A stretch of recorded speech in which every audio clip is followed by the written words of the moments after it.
Assalomu alaykum hammaga. Bugun 42-elementimiz molibden bilan tanishamiz.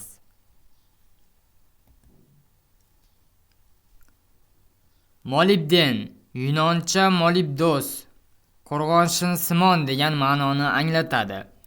Atom raqami 42 bo'lgan kimyoviy elementdir.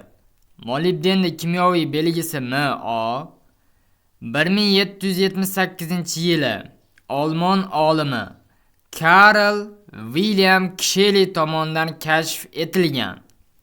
Xarakteristikasi: atom raqami 42, atom massasi 96, normal sharoitda molibden qattiq, rangi kulrang, klassifikatsiyasi metal, elektromanfiyligi 1.8, qaynash temperaturasi 4912 Kelvin yoki 4639 Selsiyda bo'ladi.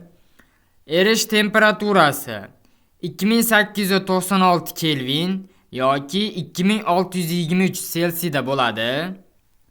Zichligi 10.28 gram taqsim santimetr kubni tashkil etadi.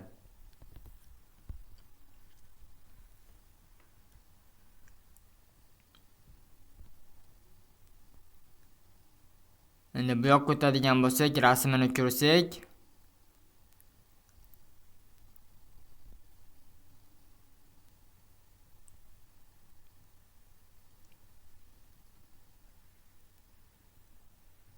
Karl William Ksheli 1742-yilda tug'ilib, 1786-yilda vafot etgan. Molibdenning kristal panjarasi mana shunday tuzilgan bo'ladi.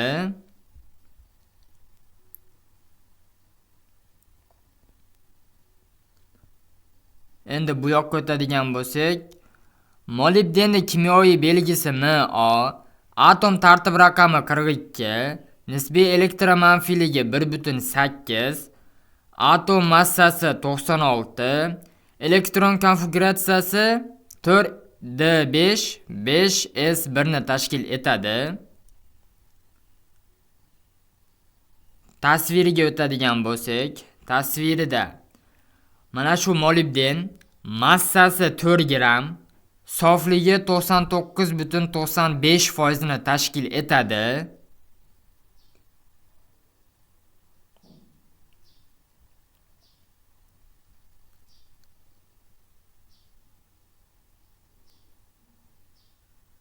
Atom tuzilishiga o'tadigan bo'lsak, atom tuzilishida molibdenda 42 ta elektron bor, 42 ta elektron harakatlanadi doimo atomda va atom markazi proton va neytrondan tashkil topgan bo'lib, 42 ta protoni bor va 54 ta neytrondan tashkil topgan bo'ladi.